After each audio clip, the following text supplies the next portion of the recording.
Buenos días. Invitamos hoy a las mujeres del gabinete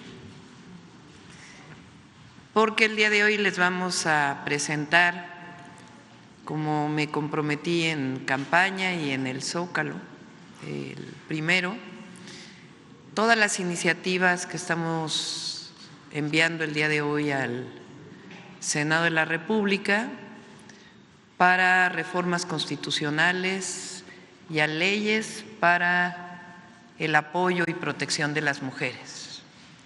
Como primera presidenta de México, nuestra obligación pues es proteger a las mujeres y que en la Constitución de la República quede establecida dos elementos fundamentales, o tres, ¿verdad? Porque es uno, la igualdad sustantiva. ¿A qué nos referimos con igualdad sustantiva? Una cosa es la igualdad de hombres y mujeres frente a la ley y la otra también son las características especiales que tenemos las mujeres. Entonces, por eso hablamos de igualdad sustantiva, porque hay que tratar también todos los derechos de las mujeres. Entonces, queremos que en la Constitución, en el artículo 4, quede la igualdad sustantiva y también el derecho a una vida libre de violencias, no solo para las mujeres, sino para las y los adolescentes, las y los niños. Además de que no haya brecha salarial entre hombres y mujeres, a trabajo igual, salario igual. Y de ahí se desprenden también una serie de modificaciones a leyes que tienen que ver con la protección de las mujeres mexicanas. Entonces, va a presentar Citlali, secretaria de las mujeres, de la Secretaría de las Mujeres, estas propuestas. Ernestina también,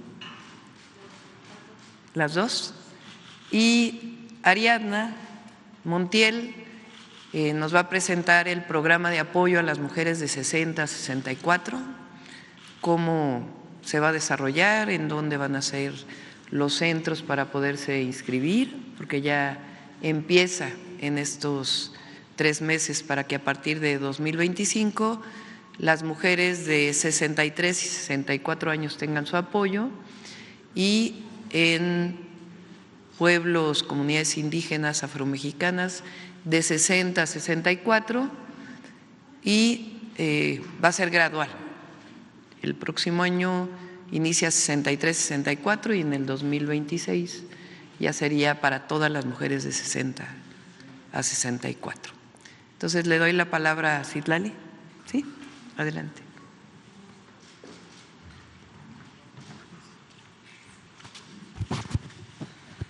Buenos días a todas. Con su permiso, Presidenta, pues esta es una serie de reformas que para nosotros es un sistema de protección para las mujeres en derechos, acceso a la justicia, y les voy a presentar. Ese es un resumen de lo que implica el contenido de las reformas que hoy la Presidenta firmará. Se garantiza, como bien lo decía ella, la igualdad sustantiva para las mujeres en la Constitución. Se garantiza la igualdad salarial entre hombres y mujeres, en la lógica de que a trabajo igual, salario igual sin distinción de género. Se amplía la obligatoriedad de paridad de género en toda la administración pública federal y local, es decir, gabinetes paritarios en todos los gobiernos. Se fortalecen medidas de protección para las mujeres en materia de violencia digital, para fortalecer la ley Olimpia y también para fortalecer las leyes que garantizan el agresor sale de casa cuando las mujeres viven violencia. Se garantiza también mayor protección para las mujeres frente a la denominada ley vicaria, que es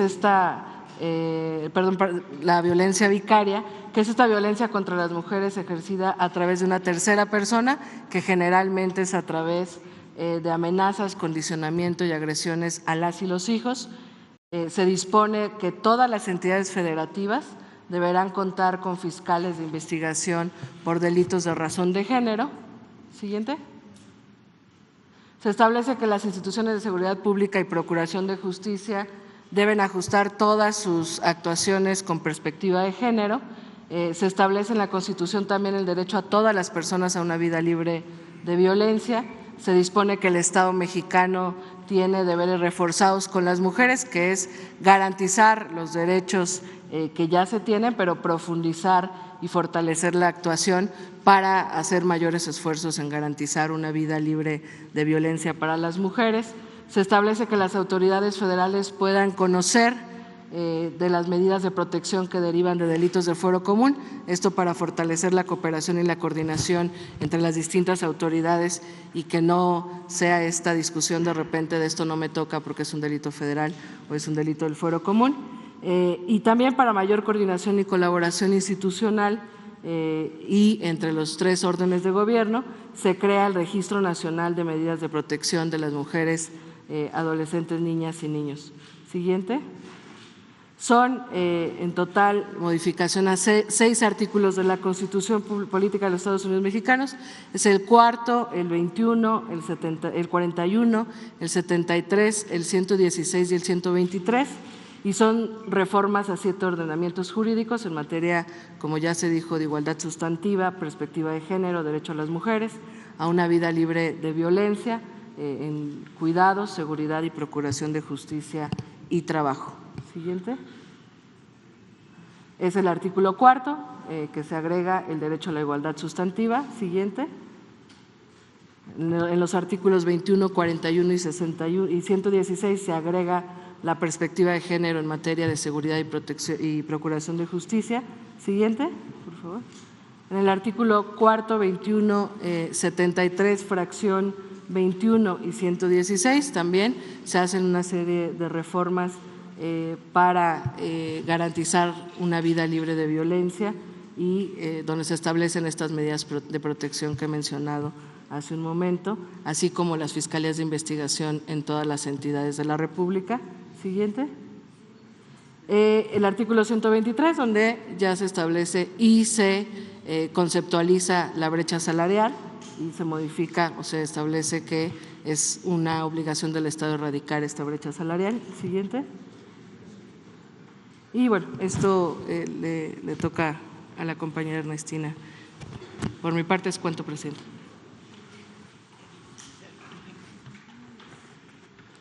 Algo muy rápido. Muy buenos días. Con su permiso, presidenta.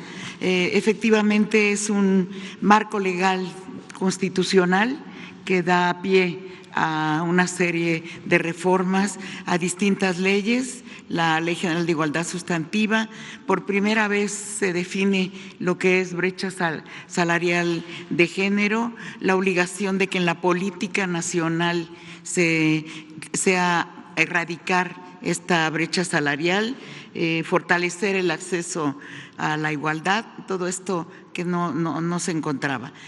Por lo tanto, van modificaciones a la Ley Federal del Trabajo, a la Ley de Trabajadores al Servicio del Estado, algunas situaciones que encontramos en relación a tipos de violencia, violencia vicaria, donde la tenemos bien definida en la Ley de Acceso, pero con una definición distinta en el Código Nacional de Procedimientos Civiles.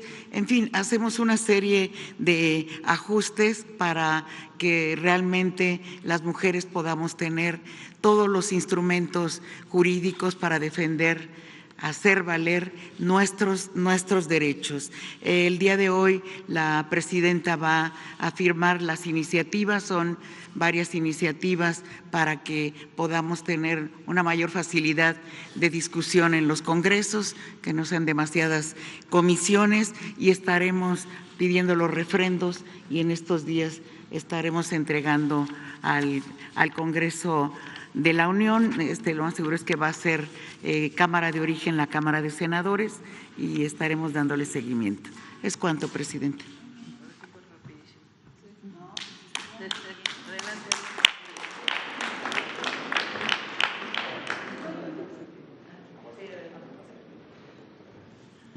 Perdón, también anunciar con su permiso, presidenta, que como nos lo ha solicitado, se trabajará en la redacción de una cartilla de derechos de las mujeres me gustaría presentar rápidamente a este pues, consejo redactor que hemos convocado con especialistas en la materia. Es Frida Iadí Díaz González, que es una mujer ñañú y artesana originaria del Valle del Mezquital. Ángela Guerrero Alcántara, especialista en la construcción de políticas públicas. Frinés Alguero, activista con experiencia en políticas y programas con perspectiva de género, y Carla Michelle Salas, abogada feminista y defensora de los derechos humanos, abogada que representa varios casos. No sé si les pasó, se pueden pasar adelante.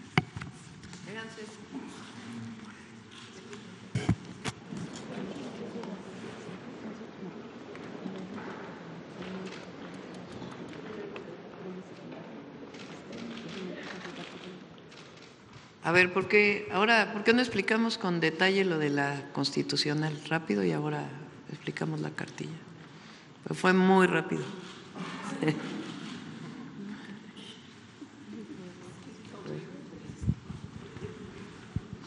A ver, ponle las constitucionales muy rápido.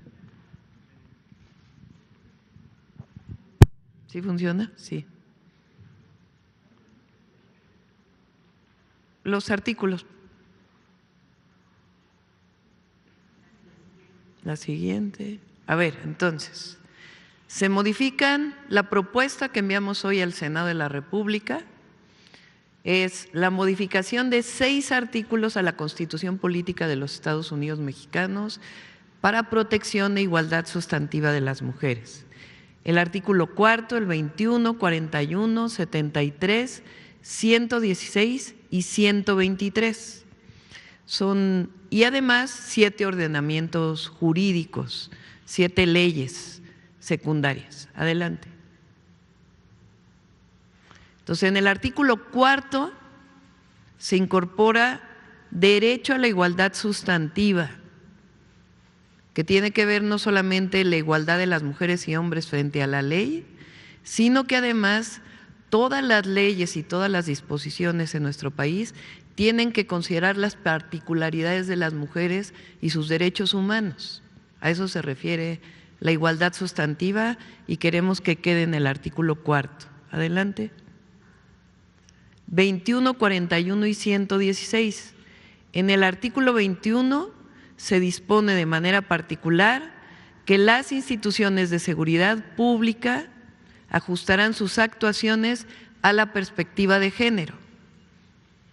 La misma previsión se establece en el artículo 116 para la Procuración de Justicia. Es decir, en seguridad y procuración de justicia tiene que establecerse la perspectiva de género en todas sus disposiciones.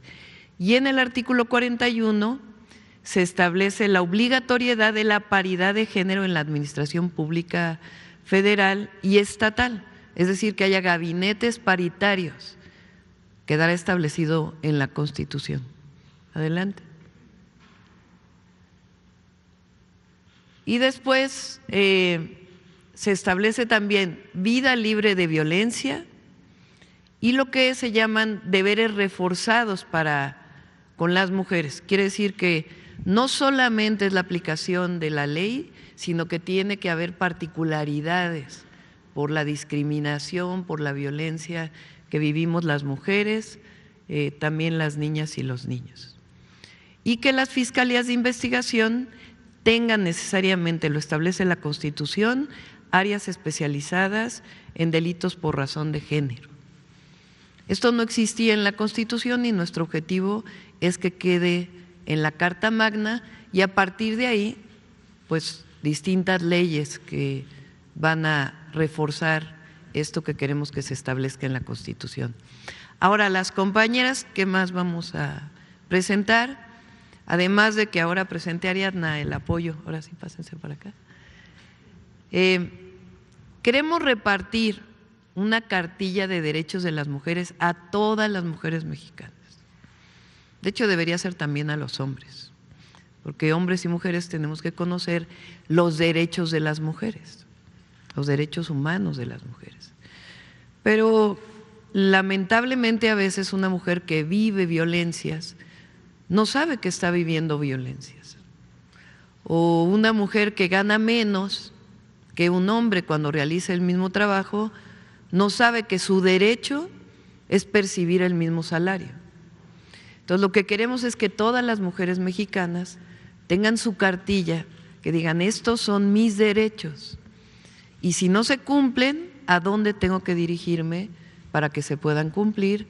Además de una red de mujeres que vamos a hacer para protegernos las mujeres en esto que llamamos cuidadoras de la patria.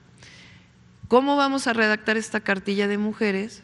Pues les pedimos a las compañeras que son especialistas que nos ayuden a redactarla, y queremos que pues este año quede establecida la redacción para que a partir del próximo año se estén repartiendo millones de cartillas de derechos de las mujeres a todas las mujeres mexicanas en todos los estados de la República, comunidades indígenas, en lenguas indígenas, que todos los derechos de todas las mujeres sean cumplidos en nuestro país.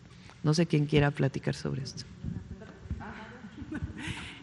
Pues nada, aceptamos esta responsabilidad, como lo comentaba con mis colegas, con mis compañeras. El primer paso para que se respeten, para que se ejerzan los derechos y que también se luche por ellos es conocerlos. No podemos asumir que el hecho de que esté en la Constitución esto implique que absolutamente todas las mujeres del país los conozcan y sepan justamente a dónde acudir. Somos un equipo de colegas que estaremos buscando la forma en la que todas las mujeres estén representadas en este espacio, y estaremos hablando de ello. No sé si Frine, ¿quieres también complementar? Sí, muchas gracias. Bueno, la comisión la acabamos de armar, ¿no? Entonces vamos a buscar la representación de mujeres diversas para que estén participando en la construcción de esta cartilla, que como bien dijo la doctora Claudia, no es de nuestro interés que solamente las mujeres conozcan sus derechos, sino que el funcionariado público, las y los periodistas, también los hombres conozcan los derechos de las mujeres, y que sea un norte para que esos derechos puedan ser garantizados por todas las personas y por todas las mujeres. Entonces, pues estaremos trabajando, estaremos organizándonos y ya vendremos con más noticias, supongo, ¿no? de la redacción y de la organización de este comité. Muchas gracias. Bueno, únicamente mencionar que México, al igual que todos los países del mundo, se han comprometido al año 2030 a cumplir con los objetivos de desarrollo sustentable. Esto implica necesariamente hacer la realidad la igualdad sustantiva. En ese sentido, confiamos en que esta cartilla dará un fruto importante precisamente para avanzar y para cumplir la igualdad sustantiva en el año 2030. Y pues qué momento histórico también para nombrar los derechos de las mujeres indígenas, de las mujeres afromexicanas, de las mujeres jóvenes, de las mujeres en toda su diversidad. Entonces me parece que es un momento clave histórico para ser nombradas, visibilizadas y que se puedan respetar todos nuestros derechos. Muchas gracias. Muchas gracias, Presidenta. Gracias, Presidenta.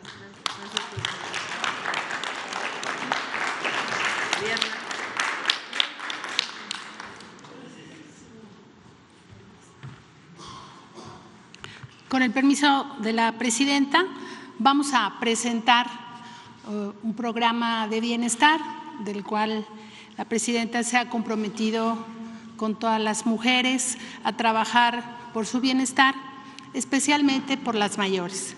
La pensión para el bienestar de las mujeres adultas mayores es un apoyo económico que se va a entregar a las mujeres entre 60 y 64 años, en reconocimiento a toda una vida de trabajo, a su esfuerzo por sacar adelante a la familia y a la nación.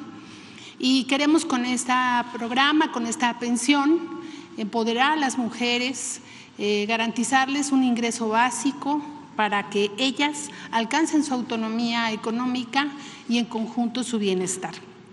¿Cómo lo vamos a hacer? Adelante. Gracias. Esta pensión, como ya lo comenté, será para el quintil de 60 a 64 años. Posteriormente ya tendrán derecho a su pensión de adultos mayores, la pensión que ya conocemos, y esta pensión va a iniciar para el año 2025 atendiendo a las mujeres adultas mayores de 63 y 64 años de manera universal. Es decir, todas las mujeres del país que tengan esta edad podrán ya registrarse a esta pensión. Y para combatir las brechas de desigualdad con los pueblos originarios, vamos también a iniciar, aquí sí de manera universal, de 60 a 64 años, a los municipios con mayor población indígena, de tal manera que nuestras hermanas indígenas puedan acceder a esta pensión desde el inicio de este programa. Adelante. ¿Cuándo lo vamos a hacer? El registro inicia el próximo lunes 7 de octubre y concluye el 30 de noviembre. Vamos a dedicar casi 2 meses para este registro. ¿Cómo vamos a saber en dónde nos vamos a registrar? Hay un módulo, por lo menos por cada municipio del país. Son 2.600 módulos en donde podrán acercarse a registrarse. ¿Dónde podemos saber que están estos módulos? En la página de la Secretaría de Bienestar. En una hora estará ya publicado en esta página para que puedan consultar su estado, su municipio, y ahí les dirá dónde está este módulo. ¿Cómo lo vamos a hacer para que no el primer día estemos todos esperando que lleguen las adultas mayores? Adelante. Gracias. Vamos a registrarnos por letra. Como nos vacunamos para el COVID, así lo vamos a realizar. También realizamos de esta manera el registro de la pensión de adultos mayores, la pensión general. Los lunes lo vamos a dedicar a las letras A, B y C, los martes de la letra D a la letra H, los miércoles de la letra I a la letra M, los jueves de la letra N a la R, los viernes de la S a la Z. Y el día sábado recibiremos a todas las letras por las personas que no puedan ir el día que está asignado. Lo podrán hacer durante 2 meses, así que les sugerimos que se pueda hacer con tiempo, preparen sus documentos y acudan a su registro. ¿Qué documentos necesitamos presentar? Adelante. Gracias. Identificación oficial con fotografía, que puede ser la credencial para votar, el pasaporte, la cédula profesional, la credencial de INAPAM o la carta de identidad que emiten las autoridades locales, el acta de nacimiento legible, la CURP de reciente impresión, comprobante de domicilio no mayor a 6 meses, un teléfono de contacto, es muy importante porque a través de un mensaje SMS les diremos cuando ya está su tarjeta y podrán pasar a recogerla. Y llenar el formato de bienestar donde firman su solicitud. Estos 5 documentos habrá que presentarlos en el módulo. Posteriormente, las tarjetas se va a pagar como todos los programas a través de la tarjeta del Banco del Bienestar y estaremos entregándolas a partir del mes de enero. De tal manera que el registro sea entre octubre y noviembre, procesaremos en diciembre la apertura de cuentas y las tarjetas y en enero estaremos entregando las primeras tarjetas e iniciando las dispersiones. Adelante. Bueno, el monto de la pensión es de 3,000 pesos bimestrales para el año 2025, es el monto que se va a entregar de esta pensión. ¿Es cuánto, Presidenta? Buenos días. Pues esta es la información del día de hoy y a ver, vamos a ver. A ver, de este lado, vamos acá. Sí, adelante. Muy buenos días, Presidenta. Buenos días. Claudia. La primera pregunta respecto al tema. Hay una gran brecha salarial en los deportes profesionales en México. Por ejemplo, un futbolista profesional de fútbol de la Liga MX masculino, pues gana una cantidad de dinero y una futbolista profesional de la misma liga profesional de fútbol, pues gana muchísimo menos dinero.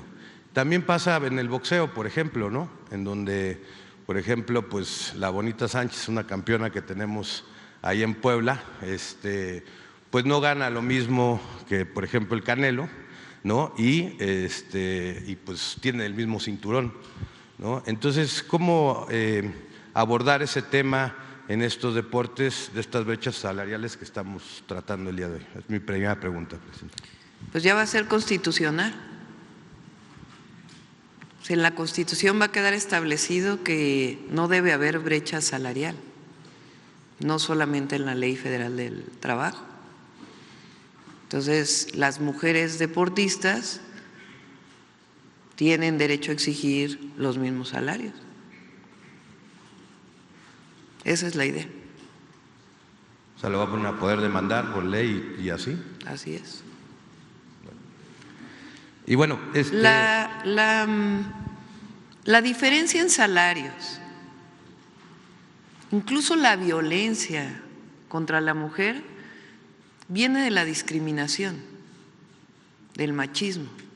Por supuesto, hay otras cosas que no tienen que ver con salarios, asociadas a un deportista, si tiene apoyos por alguna marca o algo así, que es pues ya característica individual. Pero en términos de salarios, cuando no hay los mismos salarios y hay el mismo trabajo, pues es una discriminación, sea en el deporte, sea en una fábrica o en un hospital. Entonces, a trabajo igual, salario igual. Y hay derechos particulares de las mujeres también. Pues las mujeres somos las que tenemos los hijos, las hijas, y tenemos derechos particulares por ello. La posibilidad, por ejemplo, de que haya lactarios en los lugares de trabajo. Todo eso hacia allá queremos ir para fortalecer la igualdad. Nosotros estamos en contra de cualquier tipo de discriminación por lugar de origen, por color de la piel, o por sexo o por género. Entonces, todos somos iguales. Y una disculpa, no me presenté, soy Amir Ibrahim del Quintana Roo MX.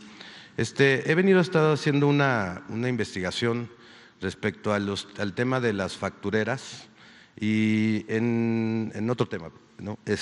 Y bueno, pues he encontrado más o menos como un modus operandi en donde, bueno, lo voy a describir en este momento, en donde un cliente real compra una factura en una empresa fantasma, luego se deposita en una cuenta de cheques y la empresa fantasma la deposita a una empresa concentradora, la cual se concentra el retorno a una empresa y después, pues bueno, esa empresa,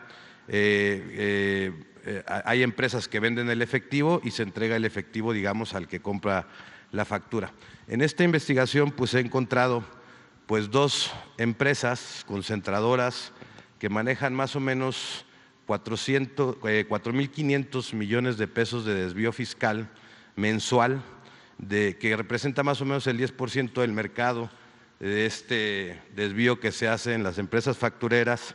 Y bueno, pues encontré a Regio Operadores de Capitales, que mueve más o menos como 4.000 millones de pesos al mes, que es de Claudio César Rojas Salazar, y Andrés Noriega Rivera de Transbamex, que mueve más o menos como 1.500 millones de pesos mensuales de desvíos en estas facturas. Además que encontramos más o menos unas 70 empresas de esta red que se mueven para desviar, digamos, estas factureras. Y pues bueno, preguntarle, señora presidenta, ¿cuál es la política en cuanto a este tema del desvío de evasión fiscal? Y pues bueno, pues saber qué va a suceder con esto. Gracias. Son 2, una que es constitucional, no va a haber condonación de impuestos.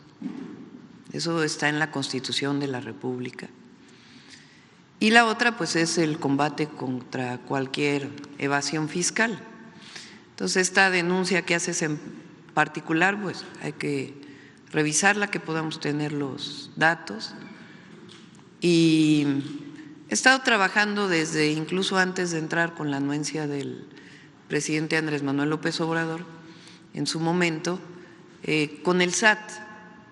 Y estamos trabajando ya con la UIF, se queda Pablo Gómez ahí, porque todos tenemos que pagar impuestos, es lo que establece la Constitución. y muchos de ellos son incluso delitos penales. Entonces, que haya la investigación y que administrativamente lo que se tenga que hacer desde el Ejecutivo y después, si es necesario, pues las denuncias a la Fiscalía General de la República. ¿A quién entregaría esta investigación? Porque tengo pues una carpeta bastante… Si nos hace favor ahora que está aquí.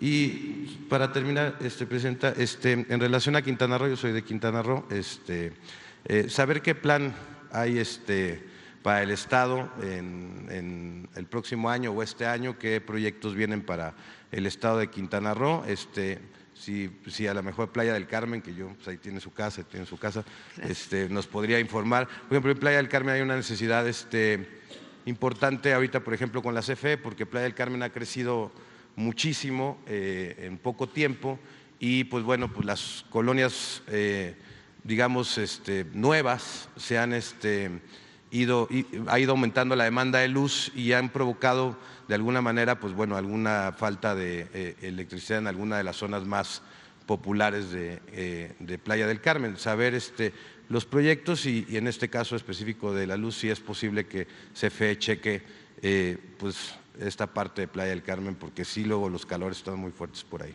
Muchas gracias, Presidenta. Sí, bueno, como lo he comentado, para los estados del sureste vamos a seguir con el Tren Maya, que el Tren Maya, antes de que dejara el gobierno el presidente López Obrador, ya cruza o ya puede hacer todo el recorrido por todos los estados. Se van a recibir más trenes, tiene que funcionar el pilotaje automático de toda la red, entonces vamos a darle seguimiento. Además, el Tren Maya va a ser tren de carga, entonces el próximo año iniciamos con la construcción de los espacios que se requieren para la utilización de las vías como tren de carga. Es un proyecto que durará año y medio, 2 años. Y además es la Liga Puerto Progreso en Yucatán. Además, diciembre tienen que estar funcionando todos los hoteles del Tren Maya como parte del proyecto integral y darle pues el seguimiento para que opere al máximo. Por otro lado, en toda la zona tiene que haber un ordenamiento territorial para que no haya un crecimiento sobre la selva.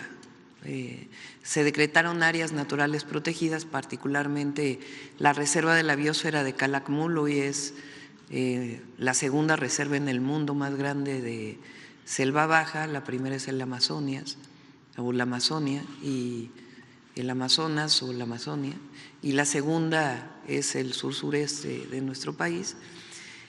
Recientemente se aprobó el programa de ordenamiento territorial de Tulum para que no crezca desordenadamente. Y el caso de Playa del Carmen pues también tiene que ver no solamente con poder resolver los problemas de servicios, sino también de regularización y de ordenamiento, para que no represente pues un crecimiento desordenado. Entonces vamos a darle seguimiento con Edna, que anda por aquí, secretaria de SEDATU, y también lo de CFE. Sí. A ver, ahora de este lado por acá, a ver, adelante. Presidenta, el lunes en Chiapas murieron 6 migrantes porque soldados mexicanos abrieron fuego contra el camión que los transportaba. Los soldados alegaban que habían escuchado detonaciones. La pregunta obligada en este caso es si el ejército mexicano encontró algún arma de fuego en el camión donde viajaban los migrantes, porque acordamos el caso de Tamaulipas de 2021, donde policías estatales abren fuego sobre migrantes alegando, pues nos dispararon, jamás, y no era cierto. Entonces, la Sedena en este momento sabe si hubo armas en ese camión. ¿Le han dicho que sí o no? Sí. Primero, es un hecho lamentable y tiene que ser investigado y sancionado. Los elementos de la Secretaría de la Defensa Nacional que dispararon ya están puestos a disposición de la Fiscalía General de la República. Y es la Fiscalía quien tiene que hacer la investigación de cómo ocurrieron los hechos, las responsabilidades, si hay responsabilidad adicional de mandos o solamente de los soldados que dispararon y cómo ocurrieron los hechos. Entonces, está la investigación, no solamente es la Policía Militar quien tiene que hacer la investigación, sino la Fiscalía General de la República. Y ya están los elementos puestos a disposición. De igual manera, no puede repetirse una situación así, se están tomando las medidas, el general secretario le da instrucciones para que esto ocurra así. La secretaria de Gobernación, junto con el secretario de Relaciones Exteriores, están en contacto con las embajadas para poder dar apoyo a los familiares de las personas que fallecieron y en contacto pues con todo lo que se requiere. ¿Sabemos las nacionalidades de las personas que murieron? Sí, son de Egipto, ¿es cierto?, de Salvador y de Perú. Egipto, Salvador y Perú. Sí. La otra pregunta es que en el Zócalo usted mencionó que va a impugnar para que no haya reelección a ningún puesto público. ¿Eso incluiría el Poder Judicial? O sea, el sentido es que con la elección de jueces y magistrados tendríamos una nueva tanda cada 6 o cada 7 o cada determinados años de jueces que no pueden reelegirse, porque algunos tribunales son bastante especializados. No, la reelección es para el Ejecutivo. Únicamente. Obviamente presidencia pues está establecido, pero en el periodo, si mal no me acuerdo, de Calderón, se hizo esta propuesta, fue aprobada y después empezaron en su momento la reelección a presidente municipal, diputados y senadores. Y ahí es donde, y esto es algo que yo recogí durante la campaña, no es solamente un asunto personal que creo en la no reelección, sino la gente no está de acuerdo con la reelección. Entonces, por eso es para el Ejecutivo y el Legislativo. Gracias. Y el Poder Judicial pues tiene su propia reforma que fue aprobada recientemente y sus propias reglas. ¿Quién más? A ver, vamos uno y uno por acá. A ver, segunda fila. A ver allá, adelante. Gracias, doctora. Tercera fila. Bienvenida, presidenta. Arturo Pavón, del Chapucero y Efecto Colateral.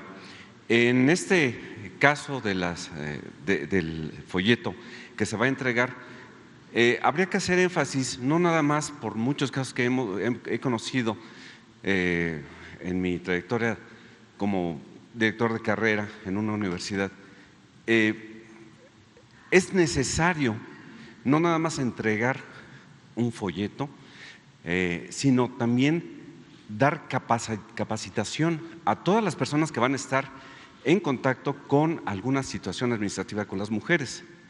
Le puedo decir el caso, por ejemplo, en la UNAM, una jovencita, hace 8 años, antes de que fuera muy visible todo este asunto, acosada por profesores en la ENAP, en la Escuela de Artes Plásticas, tuvo que dejar su carrera porque le aterraba ya ir a clases. Tuvo que dejar su carrera y así como ella, muchos otros casos que me platicó ya en corto. Es necesario mantener una capacitación muy intensa sobre todas estas personas que van a tener relación, jefes, líderes, profesores, directores, en todos los ámbitos de la administración pública. Sí, capacitación y estarlo mencionando permanentemente. O sea, la cartilla de derechos tiene que ver con que se sepa cuáles son los derechos que tenemos las mujeres. Pero además, pues tiene que hacerse realidad todo lo que está establecido en la Constitución, en las leyes y el acceso de las mujeres a la justicia. Entonces, evidentemente, pues tiene que haber capacitación y nos vamos a encargar aquí en la mañanera, igual que luchar contra toda forma de discriminación, que es algo que hizo muy bien el presidente Andrés Manuel López Obrador. Y ahora pues vamos a tocar el tema además de las mujeres, porque cuando las sociedades esconden la discriminación, no solamente no se conoce, sino que no se atiende. Y todos tenemos y todas tenemos derecho a todos los derechos. Se les podría apretar a todas las empresas y escuelas, universidades, a través de las certificaciones que ellos siempre requieren, pues para solventar algunas de sus auditorías. Ahí se podría sus pues existen los propios inspectores del trabajo que tendrían que tener estas labores. Yo siempre creo en la educación, en la información, en hacer visible. Por supuesto que tiene que haber su parte de sanción y vigilancia, pero es muy importante la educación, la comunicación, la capacitación, la formación más allá de la capacitación, en el sentido de que las mujeres tenemos derechos, las niñas tienen derechos, los niños también, todos tenemos derecho, pero en particular ahora, como presidenta mujer, me corresponde también lo que significan los derechos de las mujeres. Y ya hablando de la universidad, en algún momento el presidente, bueno, el expresidente López Obrador, hace como 3 años se lamentó aquí en una conferencia acerca de cómo podría haber sido que se derechizó la Universidad Autónoma de México, la Universidad Nacional. En ese momento, pues, investigamos y nos dimos cuenta de que, pues, obviamente no fueron los alumnos, no fueron los docentes, fue la cúpula del poder que está en la universidad, los que pues llevaron a hacer cambios de estudios, los programas de estudio, y por ejemplo en la Facultad de Economía se dejó de hablar de Carlos Marx, así, simplemente, ¿no? Entonces, aquí, ¿cuál es su perspectiva? ¿Cómo será la relación del gobierno federal, su gobierno, con la Universidad Autónoma de México? Bueno, la universidad es autónoma. Yo fui universitaria con licencia hasta hace unos meses. Yo fui investigadora del Instituto de Ingeniería de la UNAM por muchos años. Y también luché en la Universidad Nacional por la democracia. Le corresponde a la propia universidad, a los universitarios, a las universitarias, transformar a la universidad. Yo creo que en muchos sentidos se abandonó un poco, esa es mi opinión personal, el trabajo colectivo, la academia, los salarios de los profesores, investigadores, investigadoras, y no digo que no deba ser así, pues es un salario base, después viene un estímulo y después si tienes Sistema Nacional de Investigadores. Entonces ahí hay para los profesores investigadores de tiempo completo, cómo se compone tus ingresos. Y aparte están los profesores por horas, que ganan muchísimo menos, o profesores. Y eso individualizó mucho el trabajo académico, porque genera competencias de quién tiene más puntos. Yo creo, y esa es una de las tareas de Rosaura Ruiz, la doctora Rosaura Ruiz, que fue presidenta de la Academia Mexicana de la Ciencia, una investigadora muy reconocida, de fortalecer el trabajo colectivo de la academia, porque eso incluso genera más conocimiento. Y además tenemos este proyecto de innovación tecnológica, es decir, de promover mucho más trabajo colectivo que solo el trabajo individualizado y el esfuerzo personal. Y esa es una de las tareas a través de las redes ECOS para distintos temas que vamos a desarrollar. De este lado. A ver, allá atrás. Sí.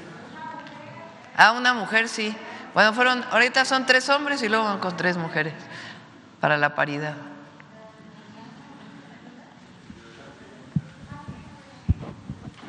Buen día, señora presidenta. Manuel Pedrero, de los Reporteros MX. 3 preguntas. Primero, ahora que tuvo esta visita al estado de Guerrero, preguntarle si ya tiene una evaluación, una síntesis de los daños, de los estragos que ha causado el huracán John. Ahora no solamente es Guerrero, también hay zonas afectadas en Oaxaca y en Michoacán. Si nos pudiera dar detalles acerca de ellos y cómo va a proceder su gobierno para ayudar a las víctimas del huracán, y también sobre el tema de si ha cedido el tema de la naturaleza, la lluvia, con las depresiones tropicales que se acercan, ¿cómo van a proceder en ese sentido? La segunda pregunta es sobre qué opinión le merece las declaraciones del presidente del Senado, de la mesa directiva, el senador Fernández Noroña, en donde el día de ayer denuncia que el Consejo de la Judicatura Federal, presidido por la ministra presidenta Norma Lucía Piña Hernández, no está permitiendo el acceso a la información que tienen dentro de la Suprema Corte para poder realizar la convocatoria en los términos de la elección de magistrados, ministros y jueces, esta negativa del Poder Judicial a entregar información a otro poder. Y finalmente, el tema de las 40 horas laborales. Usted hace un par de días mencionó aquí, en el corazón del país, en el Zócalo capitalino, que eventualmente se iba a dar la posibilidad de evaluar el tema de las 40 horas laborales. Sin embargo, el día de ayer, el diputado Pedro Aces mencionó ante medios de comunicación que de realizar las 40 horas laborales esto podría causar un tema de inflación en la economía mexicana. Y esto en redes sociales pues ha meritado comentarios del estilo que es como una especie de excusa, argumento en torno al asunto de lo que se decía en los gobiernos pasados con el salario mínimo y demás. Entonces preguntarle cuál es su visión en torno a este asunto de las 40 horas, si es transitable, si es tangible a lo largo de este sexenio. Gracias, presidenta. Sí, lo primero sobre Guerrero, se espera que haya más lluvias en estos días. No es de la gravedad de hace unos días del huracán John, pero hay que tomar las medidas preventivas necesarias y estar atentos a la población, atentas. Acapulco es en Guerrero en general. El día de hoy nos vamos a reunir de nuevo para hacer una evaluación. Se está atendiendo la emergencia y se está haciendo una evaluación de todos los municipios, las poblaciones y las colonias en Acapulco más afectadas. En este momento hay los 2 temas que son más importantes de cubrir. Es uno, el servicio de agua potable en Acapulco. El día de ayer dispusimos que en lo que se atienden las bombas, son 4 sistemas de bombeo que operan en Acapulco. Ninguno de los 4 está funcionando, están inundados. Entonces, mientras tanto, se está atendiendo a la población con pipas. El día de ayer la Secretaría de la Defensa Nacional tomamos el acuerdo de que aporte más pipas, la Conagua también para apoyar, y también de pedir a algunas otras entidades que puedan apoyar para el suministro de agua. Y se va a apoyar a Acapulco en 2 sentidos: uno, para que operen lo más pronto posible los sistemas de bombeo, y hacer un trabajo para que puedan elevarse los sistemas de bombeo para que no otra inundación, en caso de que llegue a ocurrir, pues no vuelvan a ser afectados. La otra son las carreteras, los caminos, particularmente un puente de un camino que lleva al relleno sanitario en Acapulco, que en este momento está interrumpida la comunicación. Entonces el secretario de Comunicaciones y Transportes está tomando todas las medidas para que pueda ser reparado ese puente y también después reforzado para que no vuelva a ocurrir que si sube la corriente del río, pasa uno de los ríos, vuelva a ocurrir que vuelva a ser afectado. Entonces va a haber un reforzamiento adicional y hay otra alcantarilla también que pasa por debajo, que hubo un deslave y ahí también se está teniendo, además de otros caminos. Eso es en particular en Acapulco.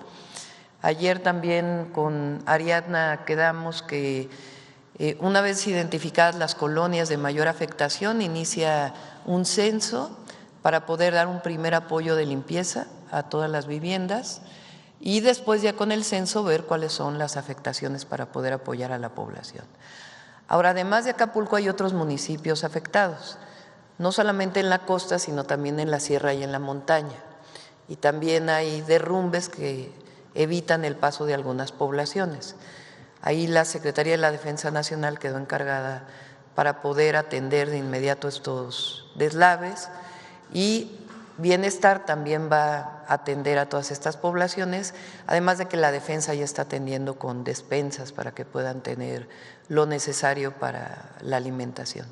Entonces está haciendo el programa y después lo que significa el mediano plazo para Acapulco en particular, que es cómo seguir con la rehabilitación de Acapulco, en la atención de todo el sistema hidráulico, de abastecimiento de agua potable, saneamiento, es decir, las plantas de tratamiento de agua, desasolve de los ríos y algunos bordos que son indispensables para evitar que vuelva a haber afectaciones frente a una lluvia fuerte o que haya menos afectaciones, y por otro lado todo lo que tiene que ver con la zona turística. Fonatur estaba encargado, va a seguir encargada Lindia, que es la titular de Fonatur, y Marcelo Ebrard y la titular Josefina de Turismo van a apoyar para reunirnos pronto con los empresarios para poder continuar con el rescate de Acapulco. Esta es la situación que se vive hoy en Guerrero. Sobre el tema de la Suprema Corte, no tengo la información de exactamente a qué se refería el senador Gerardo Fernández Noroña, de que se provea toda la información que tiene que hacerse. La reforma judicial ya fue aprobada, ya está en la Constitución y los jueces, magistrados y ministros van a ser electos en junio del próximo año. Eso es algo que decidió el pueblo de México y que va a ocurrir. ¿Qué viene ahora? ¿Cuál es el procedimiento? Uno tiene que emitir una convocatoria el Senado de la República. A partir de esa convocatoria, la convocatoria va a establecer quiénes pueden participar de acuerdo a lo que dice la Constitución. Recuerden que ahí se habla de promedios, de cartas de recomendación, de un ensayo que tienen que escribirse de por qué se quiere acceder a un espacio, sea juez, sea ministro, sea magistrado, y los requisitos que tienen que cumplir. Entonces se abre una convocatoria única y después se estableció que hubiera comités del Ejecutivo, de la Corte, del Poder Judicial y del Poder Legislativo. Estos comités, lo que van a revisar es que se cumpla con los requisitos de todos aquellos que participan y hacer una primera selección transparente. Una vez que son seleccionados, pasan a una tómbola, en donde si fueron seleccionados 6 y son 3 los lugares, se define a partir de ahí en donde se participan. Eso ya está en la Constitución. Entonces emite la convocatoria y viene todo este procedimiento. Y después se va a elegir de acuerdo con las regiones, ¿cómo se llaman? De acuerdo con, no son circunscripciones, es electoral, con los circuitos que son por estado. Es la mitad primero y la otra mitad se elige en el 27. Y todos los ministros de la Suprema Corte van a ser designados por el pueblo a través del proceso de elección en el 2025, en una forma paritaria. 9, de 11 pasan a 9. Y también el Consejo Judicial, el tribunal, que va a sancionar a jueces con reglas claras, que también se ha estado diciendo, o durante todo el proceso, que va a ser autoritarismo, que se va a correr a los jueces por cualquier cosa. Pues por supuesto que no. Tiene que haber reglas, todo tiene que ser razonable, no se trata de imponer nada. Entonces, esto va a ocurrir, eso ya se sancionó, ya se publicó, ya es parte de la Constitución política de los Estados Unidos mexicanos. Entonces, cualquier asunto que quiera definirse en la Corte o en cualquier otra instancia, incluso internacional, pues no tiene su sustento. El pueblo de México decidió y eso va a ocurrir y se va a hacer bien. Eso es lo que nos corresponde desde el Ejecutivo, hacer lo que se haga bien y que sean jueces, magistrados y ministros o ministras los mejores que participen en este proceso. Lo de las 40 horas, yo lo dije muy claro, el aumento salarial del salario mínimo que se hizo en el sexenio del presidente López Obrador fue muy bueno para el país y para disminuir la pobreza. Y tuvo una característica adicional, que es que se trabajó en consenso con los empleadores, con los empresarios. Entonces, nuestro objetivo es que las reformas que vienen, porque hay un importante número de trabajadores que hay trabajadores que ya tienen las 40 horas y hay otro número importante de trabajadores que las está pidiendo y no podemos pues decir no existe eso. Entonces, ¿qué es lo que proponemos? Pues que sea en consenso, por eso yo puse de manera gradual. Entonces, que nos sentemos con empresarios, empresarias, con la representación de los trabajadores, trabajadoras, y que siga aumentando el salario mínimo, que es muy importante. Nuestro objetivo es que llegue a que cada salario mínimo llegue a 2.5 canastas básicas. En este momento está en 1.6 canastas básicas. Eso significaría, y esto lo trabajamos en su momento con economistas, porque lo importante es que esto tampoco afecte la inflación, y la idea es que sea gradual hasta llegar a 2.5 canastas básicas. ¿Cómo se haría? Pues también en un proceso de consenso. La mayoría de los empresarios y empresarias están de acuerdo. Eso significaría un aumento salarial alrededor del 12% para el próximo año y así cada año alrededor del 12%. Y eso pues lo estaríamos trabajando, consensando para que pueda ser una realidad. Y el tema de las 40 horas igual, que nos sentemos en una mesa para que que es una demanda de algunos trabajadores y trabajadoras, sea tomado en cuenta y que podamos llegar a un acuerdo con los empleadores, empleadoras, para que esto pueda ser una realidad en un proceso paulatino. Ahora de este lado, mujeres dijimos, ¿verdad? A ver acá.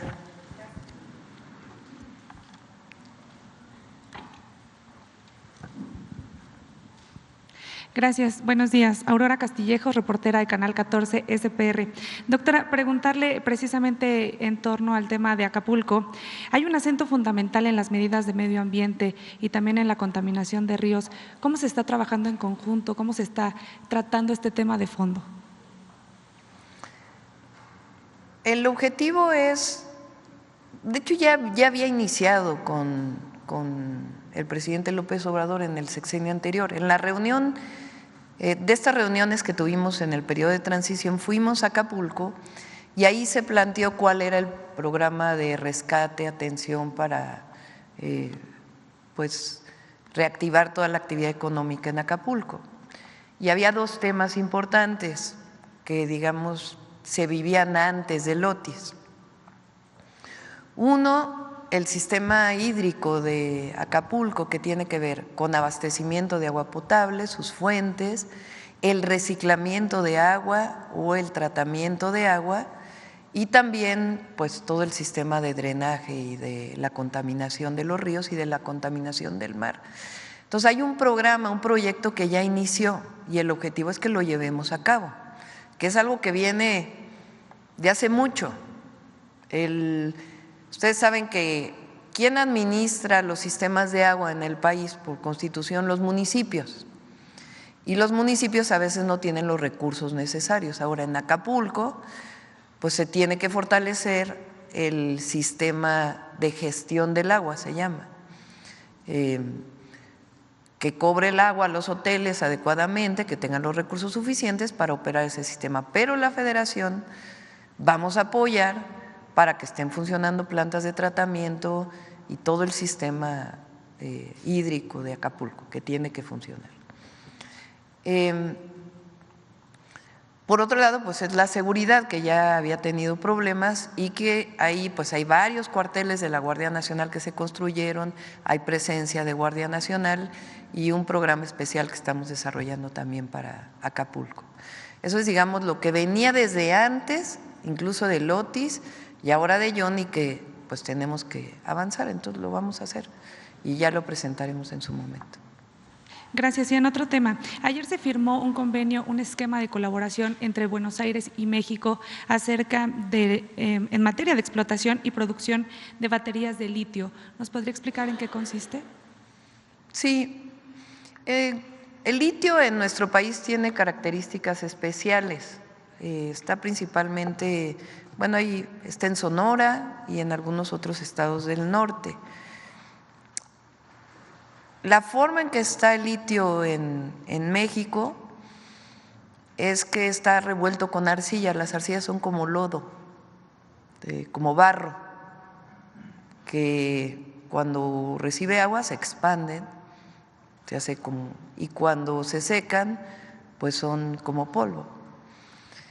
Entonces la característica de explotación de litio en México pues requiere una tecnología especial, distinta, por ejemplo, a como está el litio en Bolivia o en otros lugares de América del Sur. Pero es importante pues que se conozca cuál es la explotación de litio en otros sitios. Nuestro objetivo es, ya hay en el IMP, ya hay una tecnología para extraer el litio de las arcillas. CONACYT también desarrolló otra, con los institutos de investigación, otra tecnología. Y el objetivo pues es que esta tecnología se lleve a la práctica para poder extraer litio y no exportarlo, sino que aquí mismo en México tengamos toda la cadena de producción, que es la esencia del Plan Sonora, que ya estaba establecido con Litiomex, esta empresa del Estado, y la nacionalización de litio que se hizo. Entonces a nosotros nos toca pues este desarrollo. Así es, una pregunta más. ¿Cómo entender todo este esfuerzo en las iniciativas que va a presentar hoy en el Senado, doctora? ¿Cómo entender todo este esfuerzo que se hace en conjunto de varias secretarías y también de varios pues, organismos al final que se están trabajando? Se trata de una nueva forma de concebir también y de el tema de igualdad entre hombres y mujeres. ¿Cómo concebirlo en conjunto? Pues una cosa son las leyes que tienen que existir para protección y después es la aplicación de todas esas leyes. Y ahí pues para eso estamos creando la Secretaría de las Mujeres, que no solo es su trabajo, no solo va a ser el trabajo de Citlali, sino de las mujeres y hombres del gabinete y de los otros poderes, porque también el judicial tiene su parte y la fiscalía pues también tiene que hacer su parte. El objetivo, como digo, es que las mujeres en México pues estemos protegidas, el pueblo y particularmente pues las mujeres. Y también hay mujeres que históricamente han sido más discriminadas, las mujeres indígenas.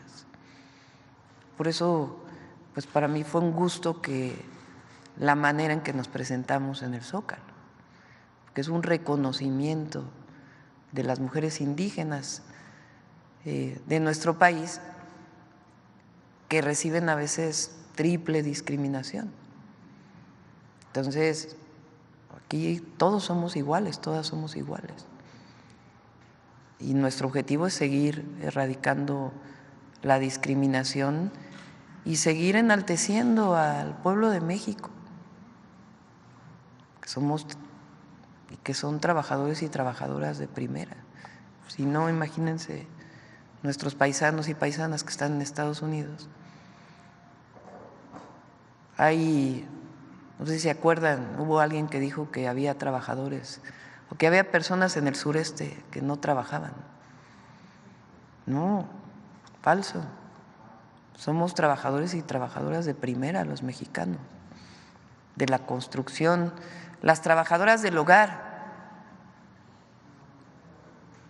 discriminadas, que nos ayudan a otras mujeres muchas veces a que podamos salir a trabajar, que vienen de sus pueblos y que en el sexenio del presidente López Obrador se hizo obligatorio que todas las trabajadoras del hogar puedan tener su seguridad social, que es algo que tenemos que garantizar que así sea y que no sean discriminadas, porque hacen trabajo digno. Aprovecho también para decir, porque por ahí en las redes sale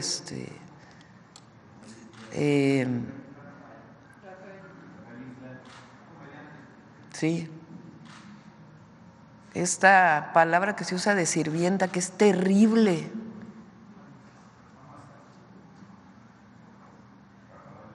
Terrible. No hay eso que es de el porfiriato, de la colonia. Son trabajadoras del hogar y hacen un trabajo digno y tenemos que reconocerlas siempre y darle su seguridad social. Entonces, a todas las mujeres de México vamos a reconocer y al pueblo de México. ¿Quién más hará por acá, verdad? A ver, allá atrás. A ver, no, ¿por qué no la compañera que trae chamarra roja? Acá. Hay dos de chamarra roja. Bueno, a las dos les damos la palabra. Hola, presidenta, muy buenos días. Karen Ballesteros del 11. Primera pregunta, ¿cuál será el presupuesto que se va a destinar para este programa de mujeres, la pensión de 60 a 64 años?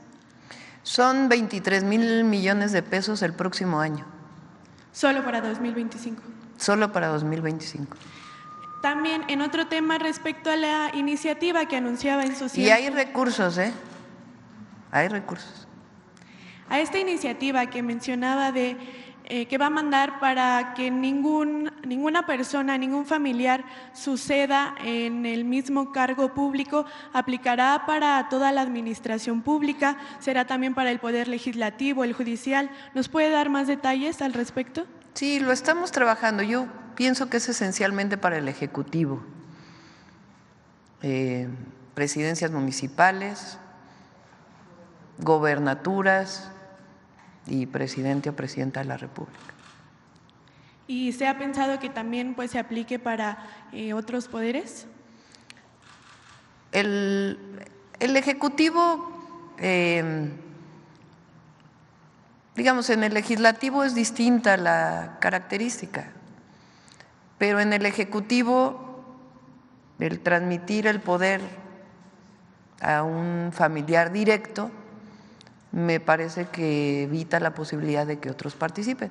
Y me refiero a inmediato, esa es la propuesta que nosotros estamos planteando. Si quiere participar un familiar directo, pues que se espere 3 años o 6 años. En otro tema también mencionó y se comprometió a que va a seguir con la investigación del caso de los 43 estudiantes desaparecidos. ¿Ya hay fecha para reunirse con madres y padres? Todavía no la tenemos, pero nos vamos a reunir con ellos. Muchas gracias. Gracias. A ver, a la compañera, porque ya había dicho que… Además, 3 vienen de rojo, miren. Buenos días, Presidenta. Daniela Pastrana, de Pie Página y ahora también de Diario Red. Ayer usted inició sus conferencias con el tema de la memoria histórica. En la administración pasada se abrió una comisión de la verdad justo para resolver o para investigar los temas de la memoria, y hubo 2 informes, uno que ya se presentó y otro que se va a presentar la próxima semana. Le quería preguntar si ustedes van a asumir los resultados de estos informes que han presentado los comisionados, si va a asumir las recomendaciones que han estado haciendo, si ya los recibió y bueno, qué se va a hacer con estos informes que hicieron los comisionados o los integrantes de los mecanismos de protección, de la memoria, del esclarecimiento de la memoria histórica.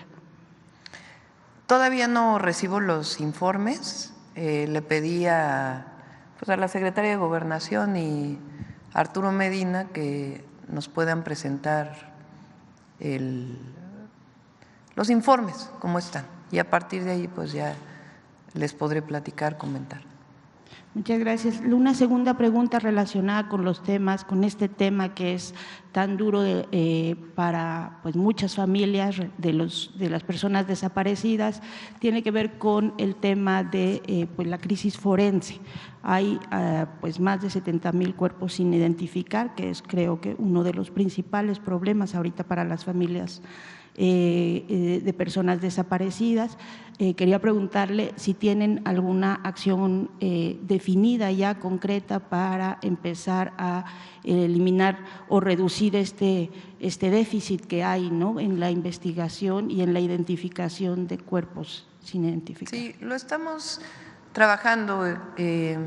Ernestina tiene mucha experiencia en esto. Cuando estuvimos en el gobierno de la ciudad y ella fue fiscal general de justicia, hizo un banco de ADN certificado muy importante y estamos trabajando en ello, y también algunas adecuaciones jurídicas que nos permitan pues avanzar más rápido en la identificación. ¿Capacitación de personal han pensado? Si quieren ya lo presentamos posteriormente para… Y ya una última relacionada con el tema que estaban preguntando ayer el tema de los migrantes, de las personas migrantes, porque había quedado pendiente la revisión del personal del Instituto Nacional de Migración y de las estaciones migratorias, que pues en algunos casos se había entregado la seguridad a empresas privadas. No sé si tiene ya algún corte o alguna idea de qué se va a hacer. También, si quieren, lo presentamos después. Se avanzó mucho en los últimos 6 meses con el presidente López Obrador. Estamos recibiendo y poco a poco lo vamos presentando. Muchas gracias. Aprovecho con la memoria histórica porque creo que es importante que se vea. Fíjense, ayer un representante de Vox, ¿sí sabe? Vox es un grupo parlamentario en España,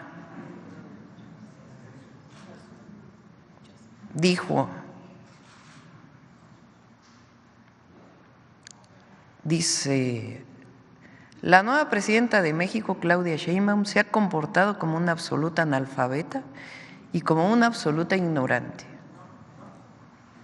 Y aseguró que los españoles jamás vamos a pedir perdón. Pero miren esto, y mucho menos por hacer las cosas bien. Frente a tribus como incas, aztecas o mayas, que venían de una cultura horripilante. Imagínense.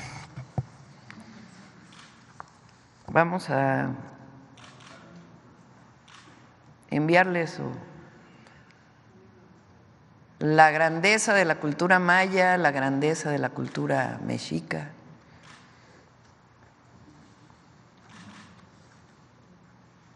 en muchos sentidos. Esta visión de que desde Europa vinieron a civilizar, que durante mucho tiempo se enseñó incluso así aquí en México. O esta idea de solamente el encuentro de dos mundos. No, hubo matanzas. Tan solo la del Templo Mayor. Aquí justo estamos en este lugar en donde se ordenó en una fiesta acribillar a niños, familias, la de Cholula. Pero es esta visión de que no tienen que pedir perdón porque vinieron a salvar a las mexicanas y mexicanos, que no se llamaban así, mexicas, y de otras culturas, naciones que vivían en nuestro territorio. Entonces nosotros vamos a seguir insistiendo en ello. Algunos aquí en México también piensan lo mismo. Bueno, ayer hubo quien, cambiando un poquito, se molestó de la disculpa pública.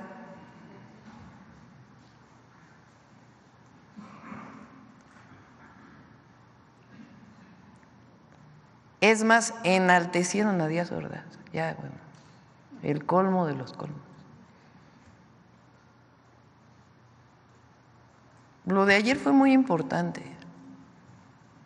Por supuesto, tiene que seguir las investigaciones judiciales y todo lo que quiera presentar las víctimas. Pero el Estado debe pedir perdón por atrocidades que cometió el Estado mexicano. Y eso enaltece de nuevo a los pueblos, a las naciones.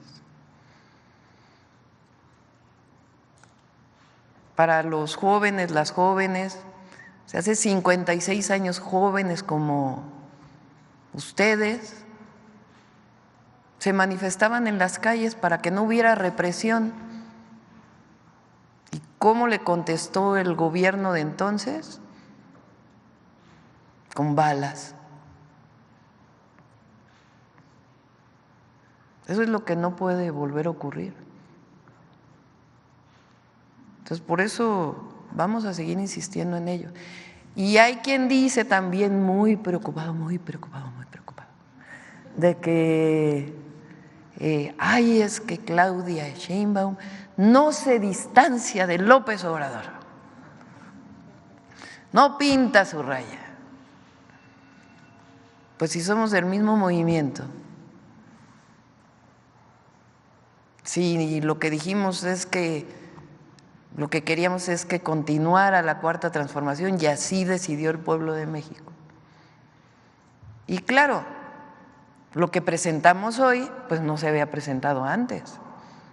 Como mujer pues vamos a atender a defender a las mujeres y a garantizar sus derechos. Como científica pues vamos a impulsar el desarrollo tecnológico. Pero vamos a seguir con los programas de bienestar y va a haber más programas de bienestar y vamos a seguir aumentando el salario mínimo y vamos a seguir defendiendo y enalteciendo la grandeza cultural de México.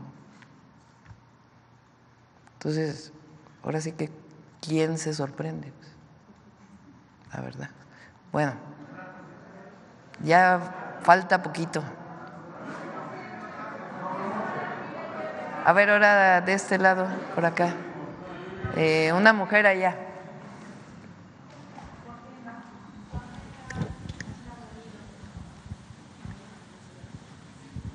Falta Noemí, perdón.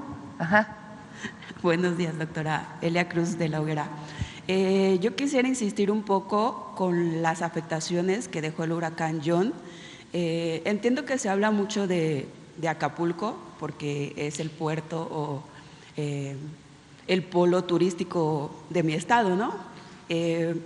Pero también hay muchos municipios que resultaron afectados. en la Costa Chica, por ejemplo, donde impactó directamente el huracán. Uno de ellos es el municipio de Copala.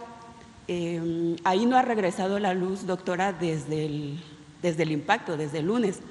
La mayoría de las colonias no tienen señal de internet, no hay manera de comunicarse y hay comunidades que se dedican a la pesca. Esas comunidades, la mayoría de esos pobladores perdieron sus embarcaciones. Entonces, ellos estaban solicitando cómo va a ser la ayuda que su gobierno les va a proporcionar, cuándo se va a iniciar el censo en esa zona y cuándo prevén iniciar con los apoyos. Esa sería la primera pregunta, doctora. Sí, vamos rápido porque me olvidé. Deberíamos de haberlo presentado antes de las preguntas. Está aquí Noemí, que es quien va a presentar todos los jueves Mujeres en la Historia. Entonces, contestamos esta pregunta, si te parece, y le damos la palabra a Noemí para que no ocupemos más tiempo. Son varios municipios, en efecto, no solamente es Acapulco. El día de hoy en la tarde nos vamos a reunir nuevamente para hacer esta evaluación y pues le encargo de una vez a Ariadna que vea lo de Copala y hoy hablamos también con CFE. Sí, las personas que están en Acapulco se van a conectar por internet y otros vamos a estar aquí. No, vamos a estar atendiendo desde aquí. Están los compañeros visitando a los damnificados. Doctora, ¿tienen un estimado de cuánto van a destinar de presupuesto para estos Justamente en municipios? eso, lo que haga falta, Gracias. Sí, son número de fallo. Ahora te lo doy. Es el que ha estado dando protección civil. Noemí.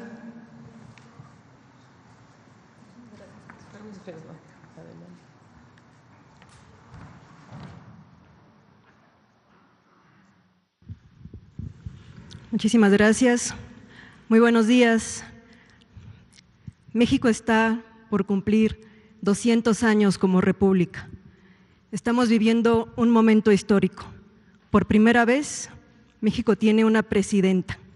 Es un momento que debemos de reflexionar sobre el papel de las mujeres a lo largo de la construcción de nuestro país. Es por ello que en la encomienda de la presidenta Claudia, cada jueves se va a presentar la sección Mujeres en la Historia, con la finalidad de hacer visible la participación de las mujeres, no solamente en las transformaciones, en las revoluciones sociales, sino aquellas mujeres que nos antecedieron y que hacen y que hicieron que hoy estemos ustedes y yo aquí. Aquellas mujeres que fueron abriendo brecha en la ciencia, en las profesiones, en la educación. ¿Por qué? Porque las niñas mexicanas necesitan referentes históricos en donde verse reflejadas, nuestras niñas, nuestras jóvenes. Es por ello que cada jueves vamos a ir presentando, de acuerdo con efemérides, pues algunas historias de mujeres y de colectivos de mujeres. En esta ocasión queremos iniciar con las amotinadas de Amiahuatlán. ¿Qué es esto? Es todos los documentos y todos los episodios que veamos el día de hoy son recopilados del libro Documentos Históricos Mexicanos que el historiador zacatecano Genaro García publicó hace casi 100 años. O sea, nada más dimensionemos.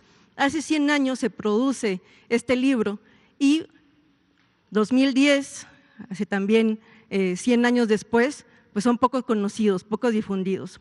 ¿Tiene un vasito de agua?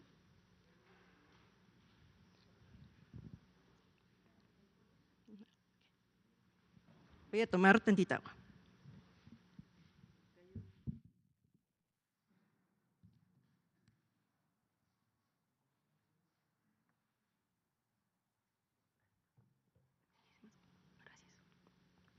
Bien, les decía yo que estos documentos históricos mexicanos de Genaro García compila 56 expedientes de mujeres que participaron en el proceso de la independencia. Esto va a ser muy importante porque lo que tenemos de estas historias son los juicios que se hicieron sobre estas mujeres y su participación. También lo que queremos destacar en esta sección van a ser los colectivos y no solamente las personalidades. Es por eso que el día de hoy vamos a hablar acerca de las amotinadas de Miahuatlán y para eso se preparó una cápsula para que conozcamos su historia. Por favor. Las amotinadas de Miahuatlán.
A que utilicen también estos recursos para sus clases. Va a ser muy importante que empecemos a difundir la historia de las mujeres, debe de formar parte de nuestra memoria colectiva y bueno, también una de las ideas que tenemos para esta sección es descentralizar la historia. En este caso presentamos este caso de estas mujeres que se unieron en Miahuatlán, Oaxaca, para poder sacar a los hombres que habían sido reclutados para el ejército realista, es decir, mujeres organizadas con palos, piedras, machetes, fueron y salvaron a los hombres que habían sido reclutados por el ejército realista. Estamos hablando del 2 de octubre de 1811, es por ello que vamos a retomar esta efeméride, pero de manera general, ¿cómo podemos abordar la historia de las mujeres en el proceso de independencia? Y aquí me gustaría hacer énfasis en 3 aspectos. El primero, ¿cómo traemos nosotros a la memoria la historia de las mujeres? Siempre desde un estereotipo, que las mujeres colocamos ¿qué? El corazón, ¿no? Que siempre vamos de una manera apasionada. Por ello me gustaría que ejemplificáramos con una imagen que viene en el libro de José María Bonilla de 1922, que se titula Evolución del pueblo mexicano. Hay una fotografía donde podemos observar a Josefa Ortiz Telles Girón. Vean nada más. Hidalgo fue el cerebro de la idea de la emancipación, la corregidora, el corazón de la misma idea.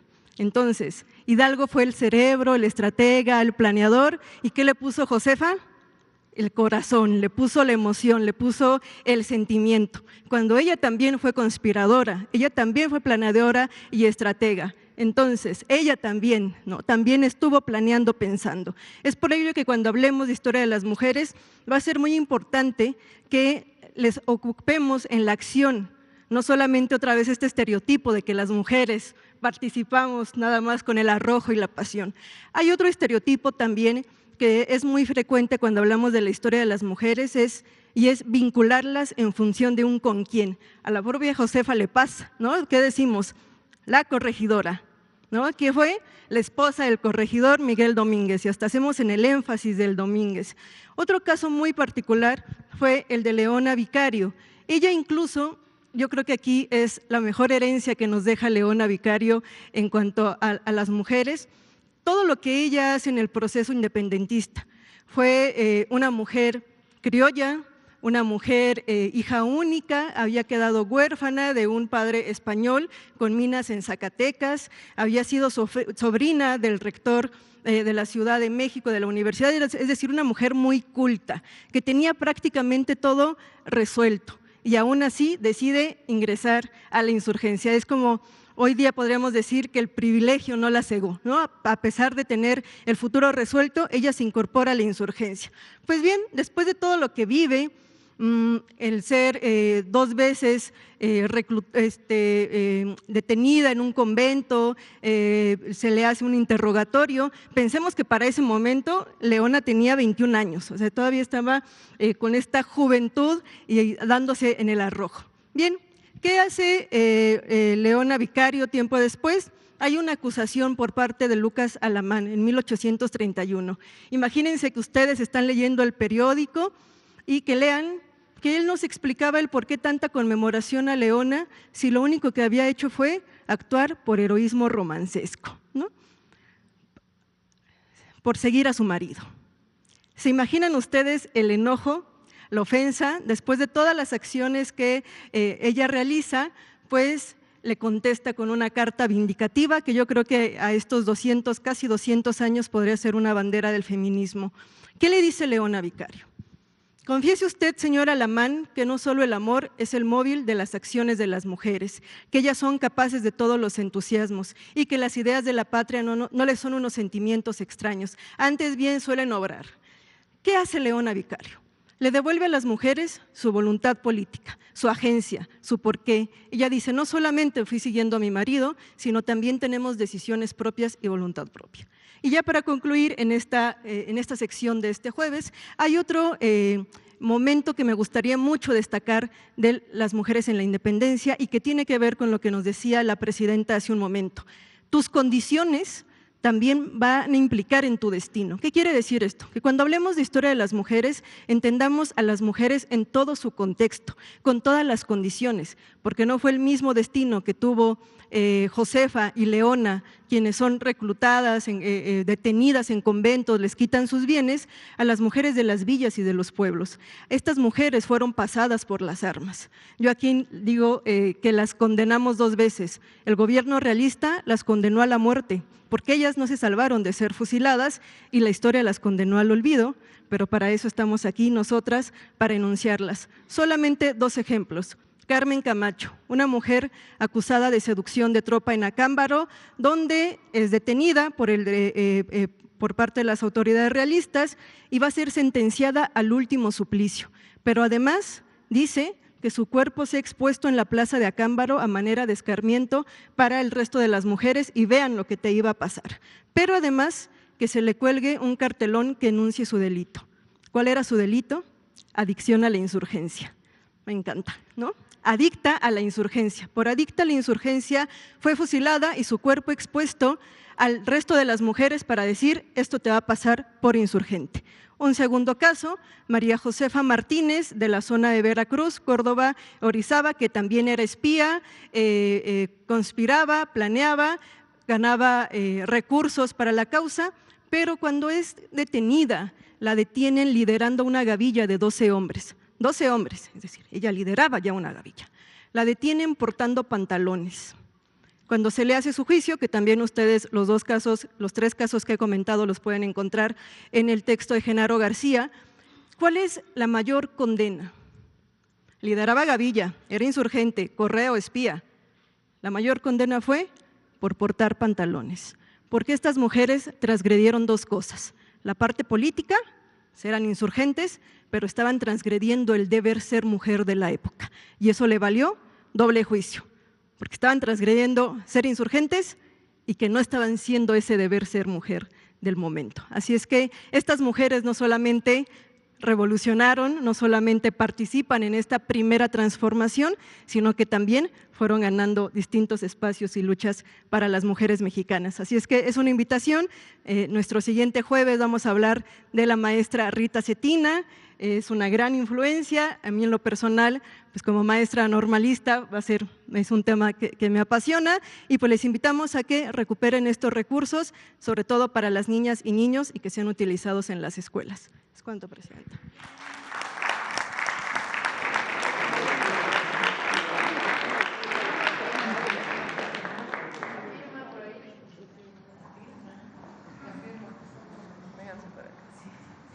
Así que vénganse todas.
Doctora, su agenda en la tarde. Ya nos vamos. ¿Y en la tarde qué hará? Gracias.